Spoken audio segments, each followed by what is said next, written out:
Alors ce que j'ai retenu, c'était surtout l'aspect transversal. Quand on parle d'économie circulaire, c'est un sujet qu'on doit pouvoir porter à connaissance et motiver l'ensemble à la fois des élus mais aussi des techniciens dans une intercommunalité, parce que en fait c'est plutôt mon domaine de connaissances d'un point de vue transversal et pas uniquement travailler en silo, puisque l'économie circulaire c'est à la fois la transition, bien évidemment, c'est de l'économie et c'est aussi du déchet. Donc ça, c'est un des éléments qui ressurgit véritablement dans les différents sujets qui ont été exprimés, dans les différents exemples qui ont été aussi donnés de territoire. Moi j'ai trouvé la matinée très intéressante dans le sens où elle illustrait vraiment la pluralité des actions qui peuvent être mises en place sur un territoire et les conditions un peu de réussite pour la mise en mouvement collectif d'initiatives. Alors cette journée était autour du référentiel économie circulaire et label économie circulaire, avec un grand panel régional de collectivités, élus et techniciens, et un format rondement mené par les organisateurs Cyril, ADEME et Région. Donc quelque chose d'important pour la suite de nos missions, de nos activités au sein de Cyclum. Alors on a été donc invité par le CIRID. On est au terme, nous, d'un engagement dans le référentiel après avoir répondu à l'appel à manifestation d'intérêt. Et cette journée, elle marque la fin de cette étape et du remplissage du référentiel. Et je suis très contente d'avoir entendu des retours d'expérience, des exemples concrets qui nous inspirent aussi pour la suite.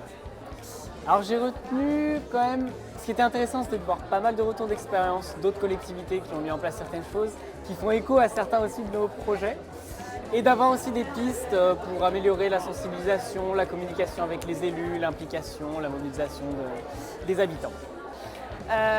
J'ai retenu qu'il y avait vraiment un besoin de coordination, d'animation entre tous les acteurs et qu'il y avait une vraie volonté des acteurs économiques qui dépendaient notamment de la crise actuelle et qui était aussi une opportunité à saisir sur ce sujet qui parfois où il est difficile d'embarquer les gens parce que les termes peuvent faire un peu peur. Alors sur cette journée, j'ai retenu que la région Auvergne-Rhône-Alpes était grande, mais que finalement on était tous un petit peu proches par nos préoccupations sur l'économie circulaire, qu'il y a des choses qui peuvent s'aimer et qu'on peut servir d'exemple. Et j'ai donné mon contact pour pouvoir échanger avec des personnes et je suis vite allée en chercher aussi parce que il y a de belles expériences et j'ai retenu ce qu'il fallait peut-être aller copier chez les autres. Alors j'ai retenu des retours d'expérience, des initiatives très inspirantes, notamment sur la partie réemploi, réutilisation de matériaux, sur des démarches aussi un peu générales, sur les relations avec les acteurs économiques, enfin plein de sujets, j'ai pris beaucoup de notes. Voilà. C'était une journée très intéressante pour moi en fait sur l'économie circulaire, puisque les témoignages étaient très riches en fait, et il y avait beaucoup de retours d'expérience en fait sur les actions portées par les territoires. Donc le fonds économie circulaire ou même des actions concrètes en fait sur les matériothèques. Donc ça va m'inspirer pour la suite. Alors au sein de notre organisation, on vient juste de travailler sur le référentiel, donc nous avons notre première étoile. Et ce référentiel, la construction de ce référentiel, il a donné lieu justement à une intercommission où les élus de l'ensemble du territoire ont été convoqués, à la fois pour prendre connaissance, parce qu'on est quand même sur des sujets pour des élus qui ne sont pas forcément évidents en termes d'appropriation. Donc là, ça a été une intercommission qui nous a permis de construire, avec l'aide du bureau AFEA, entre autres, notre référentiel. On en est vraiment au balbutiement sur ce référentiel en particulier. Pour autant, on mène d'autres actions en ce qui concerne l'économie circulaire, notamment la création d'un écopole avec une ressourcerie.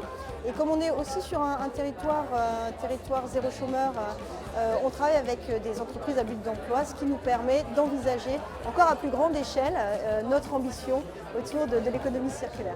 Donc nous, on est un centre d'échange et de ressources autour de la qualité environnementale des bâtiments et des aménagements. Donc depuis plusieurs années, on mène de nombreuses actions autour de l'économie circulaire, en particulier sur le réemploi des matériaux de construction, Donc on est sur une des chaînes un petit peu de l'économie circulaire. On a aussi travaillé sur tout ce qui est réversibilité, écomatériaux, etc.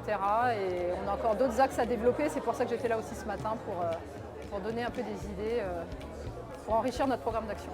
Donc nous, on est surtout sur la réduction des déchets. On a un service propre à la réduction des déchets. On essaye de travailler de plus en plus en synergie avec nos communautés de communes adhérentes. Il y en a 3, avec soit le pôle transition énergétique, développement durable, ou aussi un peu de volet économique. Ça dépend des sujets et du coup on aimerait aller plus loin sur des actions transversales. Alors aujourd'hui, on vise la première étoile, donc on espère y arriver rapidement.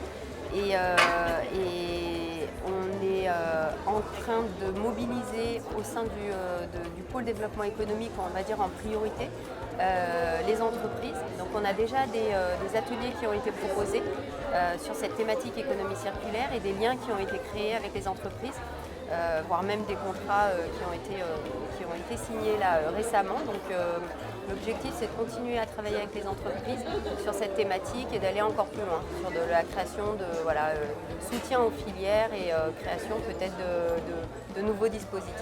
Donc on a commencé à mettre en place certaines actions, notamment une recyclerie. Là, on réfléchit à l'implantation d'une matériothèque. On va aussi rentrer dans le dispositif Entrer dans la boucle. Et on a reçu notre première étoile il y a quelques mois. C'est un premier pas vers une économie plus circulaire. Voilà où on en est pour l'instant. Et après, on réfléchit aussi à d'autres possibilités avec de l'alimentation durable et locale pour favoriser l'économie circulaire. Alors c'est une très bonne question. Je suis arrivée fin octobre et pour le moment ma mission elle est plutôt centrée sur les services de la ville et pas trop sur l'extérieur, sur les acteurs du territoire. Donc j'en saurai certainement plus dans quelques mois et je pourrai vous en dire plus. Alors, au sein de Grand Chambéry, l'économie circulaire est en train de rebondir. Alors, c'est bien pratique pour une boucle.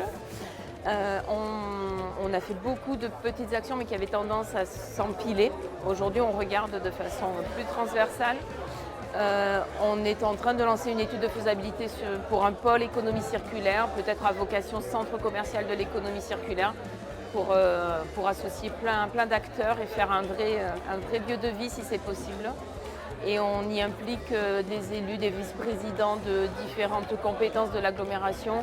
Donc on est vraiment sur une marche qui va nous permettre, je pense, de réussir dans les objectifs.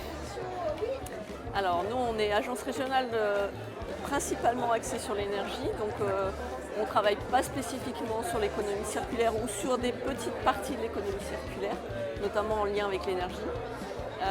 Et on travaille aussi sur la commande publique durable. On anime un réseau régional qui s'appelle le RED, qui est le réseau régional des achats responsables. Et ça fait vraiment lien avec l'économie circulaire. On voit que de plus en plus, on a aussi des relations entre les démarches énergie-climat et économie circulaire et achats responsables. Voilà. Alors on a réalisé le diagnostic d'économie circulaire, donc voilà, on est maintenant labellisé une étoile, donc c'est un premier pas. Et puis maintenant on va poursuivre nos démarches en fait, pour sensibiliser le territoire, emmener avec nous en fait des acteurs pour essayer d'avancer.